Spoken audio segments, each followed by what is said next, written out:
சாய்தேஷ் தேஜ்ராஜ் எழுதி பிரதீப் மண்டலி டைரக்ஷன்ல நரேஷ் அகஸ்தியா, மேகா ஆகாஷ், சிஜு மேனன், தரக் பொன்னப்பா, ரகு குஞ்சே, முக்தர் கான், அர்மித் திவாரி எல்லாம் நடிச்சு இப்போ ஜி5ல தமிழ் டப்பிங்கோட ஸ்ட்ரீம் ஆயிட்டு இருக்க Telugu original detective suspense thriller series தான் விகடகவி. ஒரு மர்டர் கேஸை ஈஸியா சால்வ் பண்ண தன்னோட டிடெக்டிவ் ஸ்டூடெண்ட் நரேஷ் அகஸ்தியாவை தன்னோட ஊர்ல இருக்க பிரச்சனையை சால்வ் பண்ண சொல்லி ப்ரொஃபசர் அனுப்பி வைக்கிறாரு. அந்த ஊருக்கு போனா அங்க இருக்க அம்மன் மலைக்கு நைட் டைம்ல போற மக்கள் எல்லாருமே சுயநினைவை இழந்துடுறாங்கன்னு தெரிய வருது. ஊர்ல இருக்க எல்லாருமே அம்மனோட சாபம்னு சொல்ல டிடெக்டிவ் ராமகிருஷ்ணாவா வர நரேஷ் அகஸ்தியா மட்டும் இதுக்கு பின்னாடி யாரும் இருக்காங்கன்னு சந்தேகப்பட்டு ரிசர்ச்சை ஸ்டார்ட் பண்ண அதுக்கப்புறம் நடக்கிற சம்பவங்கள் தான் இந்த விகடகவி.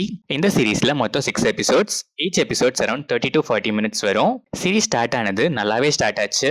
ஸ்ட்ரெயிட்டா பிளாட் குள்ளேயே போயிடுச்சு. போக போக நெக்ஸ்ட் என்ன நடந்திருக்கும்னு ஸ்டார்ட்லயே ஒரு கியூரியாசிட்டி கிரியேட் ஆகி சஸ்பென்ஸ் ஒரு பாயிண்ட் வரைக்கும் நல்லாவே மெயின்டைன் பண்ணி கொண்டு போயிருக்காங்க. ஒரு சில போர்ஷன்ஸ் அங்கங்க அன்னெசரியா வந்தாலும் ரொம்ப டிவியேட் ஆகாம அகைன் பிளாட் குள்ள கொண்டு போயிடுறாங்க. ஆனா ஒரு பாயிண்ட்டுக்கு மேல எல்லாமே நமக்கு தெரிய வந்துடும். அதுக்கப்புறமும் கொஞ்சம் இழுத்ததுதான் இந்த சீரிஸோட மைனஸே. டுவர்ட்ஸ் எண்ட் ப்ரெடிக்டபிளாவே இருந்துச்சு. நிறைய இடத்துல லாஜிக்ஸே சுத்தமா இல்ல. ஸ்கிரீன் பிளே என்கேஜிங்கா இருந்தாலும் இன்னும் கொஞ்சம் இன்ட்ரெஸ்டிங்கா இருந்திருக்கலாம்னு தான் நான் ஃபீல் பண்ணேன். எல்லாம் முடிஞ்சதுக்கு அப்புறமும் செகண்ட் பார்ட் லீட்லாம் தேவையில்லாத அணிதான். மேபி இதை விட ஃப்ரெஷ்ஷா ஏதாச்சும் யோசிச்சு கொண்டு வராங்களான்னு வெயிட் பண்ணி தான் பார்க்கணும். Naresh Agastya decent and settle performance. ஒரு சில இடங்கள்ல எமோஷன்ஸ் மிஸ் ஆன மாதிரி ஃபீல் ஆச்சு. மற்றபடி டிடெக்டிவ் கேட்ட செட்டில் பெர்ஃபார்மன்ஸா ஆப்டா பண்ணிருக்காரு. மேகா ஆகாஷ் ஸ்கிரீன் ஸ்பேஸ் ஓரளவுக்கு இருந்தாலும் ஸ்கோப் பெருசா இல்ல. வர சீன்ஸ்ல ஆனா நல்லாவே பெர்ஃபார்ம் பண்ணிருக்காங்க. நரேஷ் அகஸ்தியா கூட வர ஒரு போலீஸ் ரோல் செம. அவரோட பெர்ஃபார்மன்ஸுமே செம. நிறைய ஒன்லைனர்ஸ் நல்லாவே ஓக்காச்சு.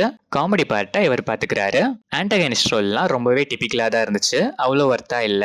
ஆனா அதர் ஆர்டிஸ்ட் எல்லாருமே கொடுத்த ரோல நீட்டா பண்ணிருக்காங்க. டெக்னிக்கலாவும் இது செம ஸ்ட்ராங்கான சீரிஸ் தான். Cinematography, editing, colour grading, background score எல்லாமே இந்த சீரிஸ்க்கு ஆப்டா இருந்துச்சு. சீரிஸோட மிஸ்ட்ரியை இன்னுமே இன்க்ரீஸ் பண்ண ஹெல்ப்பும் பண்ணிருக்கு. தமிழ் டப்பிங் டீசென்டாவே இருந்துச்சு.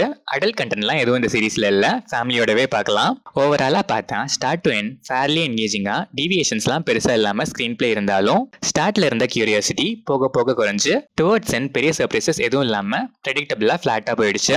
சஸ்பென்ஸ் அண்ட் கியூரியஸ் ஃபேக்டர் இன்னும் நல்லா மெயின்டைன் பண்ற மாதிரி ஸ்கிரீன் பிளேல ஒர்க் பண்ணியிருந்தா இன்னும் பெட்டராவே வந்திருப்பாரு நம்ம விகடகவி. ஸ்டில் ஒன் டைம் ட்ரை பண்றதுக்கு கண்டிப்பா டீசென்டான சீரிஸ் தான் இந்த விகடகவி. பிளாட் அண்ட் மேக்கிங்காகவே ஒன்ஸ் ட்ரை பண்ணி பார்க்கலாம்.